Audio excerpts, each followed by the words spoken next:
নমস্কার বন্ধুরা, জ্যোতি সিম্পল কিচেনে সবাইকে স্বাগত। আশা করি তোমরা সবাই খুব ভালো আছো আর আমিও ভালো আছি। বড়দের প্রণাম আর ছোটদের ভালোবাসা জানিয়ে আমি আমার রেসিপি এখন থেকেই শুরু করলাম। তো দেখো, আমি একটা পনিরের একটা কিউব নিয়ে চলে এসেছি। তো এটা দেখো 500 গ্রামের একটু কম পনির আছে। তো পনিরটা আমি দেখো সুন্দর করে ছোট ছোট টুকরো করে কেটে নেব। তো দেখো, পনিরের একটা সুন্দর রেসিপি আমি আজকে তোমাদের সাথে শেয়ার করব। তো এই দেখো, পনিরগুলো আমি এভাবে লম্বা লম্বা টুকরো করে করে কেটে নিচ্ছি। তো আজ দেখো অন্যরকম একটা রেসিপি আমি বানাচ্ছি। তো তোমরা স্কিপ করো না, ভিডিওটা প্রথম থেকে শেষ পর্যন্ত দেখো, আশা করি তোমাদের ভালো লাগবে। তো এইভাবে ছোট ছোট করে আমি কিউবের থেকে একটু বড় সাইজ, এরকম সাইজ করে দেখো আমি সব পনিরগুলোই কেটে নেব। তো তোমরা আমার সাথে থাকো। তো আমি এইভাবে দেখো সমস্ত পনির কেটে নিচ্ছি। তো আজকে কি রেসিপি বানাবো তোমাদের সাথে দেখো সবটাই আমি শেয়ার করব। তো চলো এখন পনিরগুলো ঝটপট করে আগে কেটে নিই, তারপরে আমি তোমাদেরকে দেখাবো আর তোমাদের সাথে সব শেয়ার করব যে কিভাবে আমি রান্নাটা করছি। তো চলো এখন পনিরগুলো আমি ঝটপট করে কেটে নিই। তো কড়ার মধ্যে দেখো কিছুটা তেল ছিল, আমি আর একটু সর্ষের তেল দেখো দিয়ে দিলাম। তো কড়াটা বেশ ভালোই গরম হয়ে গেছে। তো দেখো আমি 1 চামচ গোটা সাদা জিরে ফোড়ন দিয়ে দিলাম। তো দেখো আমার ফোড়ন দেওয়া হয়ে গেছে। তো বেশ ভালো মতনই গরম হয়ে গেছে।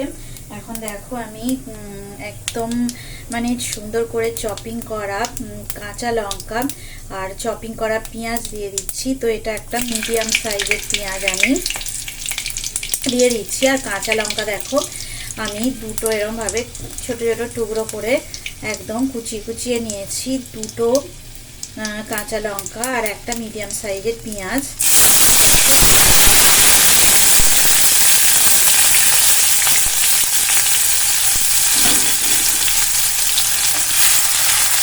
তো গ্যাসের ফ্লেমটা আমি মিডিয়ামে করেই রেখে দিয়েছি। তো দেখো ভালো করে আমি নাড়াচাড়া করে নেব। একটু লাল লাল হওয়া পর্যন্ত আমাকে অপেক্ষা করতে হবে।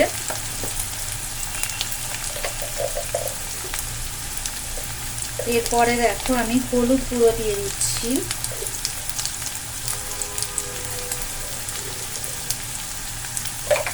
আমি 1 চামচ আর একটু সামান্য হলুদ গুঁড়ো দিয়ে দিলাম। আর নুন দেখো আমি 1/2 চামচের মতো নুন দিলাম।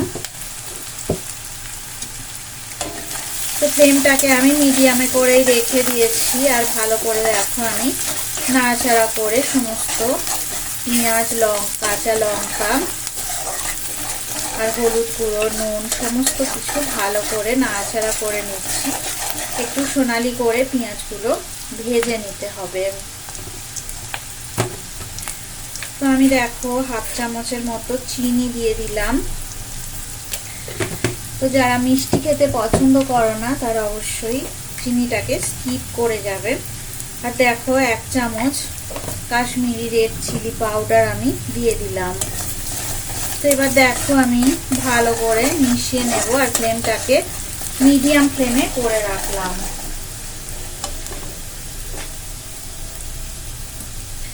তো দেখো আমি 1 চামচ আদা রসুন বাটা দিয়ে দিলাম। আবার আমি ভালো করে নাড়াচাড়া করে মিশিয়ে নেব আদা রসুন বাটাটা। 2 মিনিট একটু নাড়াচাড়া করে আদা রসুন বাটাটা ভালো করে মিশে গেলে তো আমি দেখো এই যে কুচনো টমেটো দিয়ে দিচ্ছি।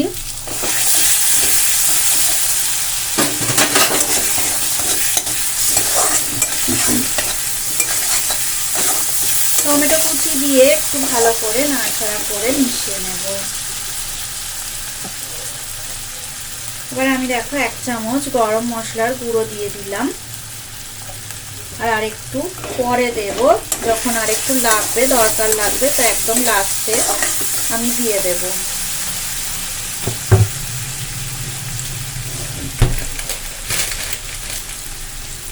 তো দেখো আমার কেনা মটরশুঁটি ছিল, তো কেনা মটরশুঁটি আমি দিয়ে দিলাম। এটা একটু সিদ্ধ করাই থাকে, তোমাদের কাছে কাঁচা মটরশুঁটি থাকলে তোমরা দিয়ে দিতে পারো।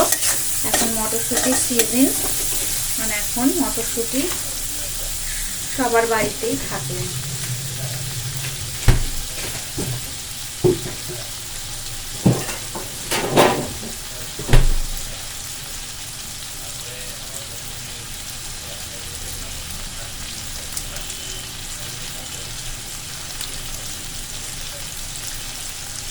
তো এখন দেখো আমি সামান্য পরিমাণে একটু টক দই দিয়ে দিচ্ছি। আমি 3 চামচের মতো টক দই দেখো দিয়ে দিলাম। দিয়ে আমি দেখো ভালো করে মিশিয়ে নাড়াচাড়া করে নিচ্ছি। 2 থেকে 3 মিনিট এইভাবে একটু মিডিয়াম ফ্লেমে রেখে আমি মশলা নাড়াচাড়া করে নেব।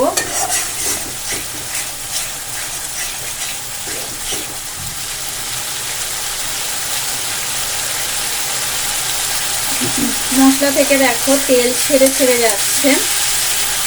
তো এবার আমি যে পনিরের টুকরোগুলো আমি কেটে রেখে দিয়েছিলাম এইভাবে একটু লম্বা লম্বা করে, তো পনিরগুলো আমি সমস্ত পনির দেখো দিয়ে দিচ্ছি।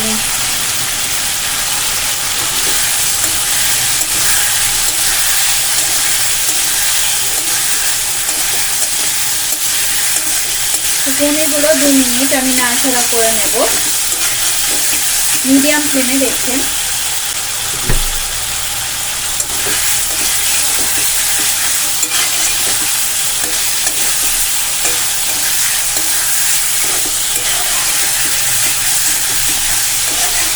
দেখো 2 থেকে 3 মিনিট এইভাবে নাড়াচাড়া করে নিলাম আমি।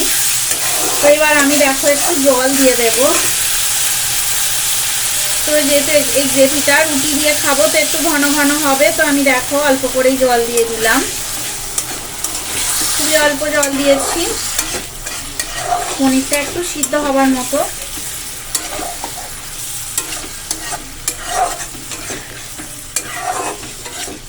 পনিরটা দেখো ফুটে যাবে এবারে, ভালো মতন ফুটে গেলে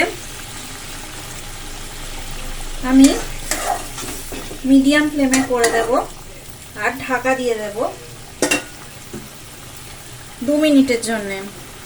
তো দেখো আমি ঢাকা দিয়ে রাখলাম, ফিরে আসছি 2-3 মিনিট পর। দেখো 2 থেকে 3 মিনিট হয়ে গেছে, তো আমি ঢাকাটা তুলে নিয়েছি আর আমার দেখো মটর পনির একদম রেডি হয়ে গেছে। তো গ্যাসের ফ্লেমটা এবার আমি অফ করে দিলাম।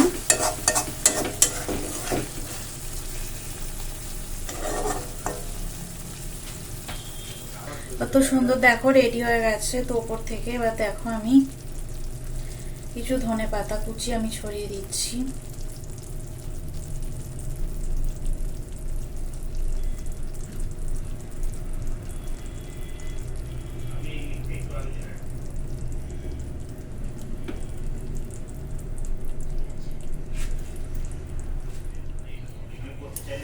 মটর পনিরের রেসিপি একদম সুন্দর করে সাজানো হয়ে গেছে।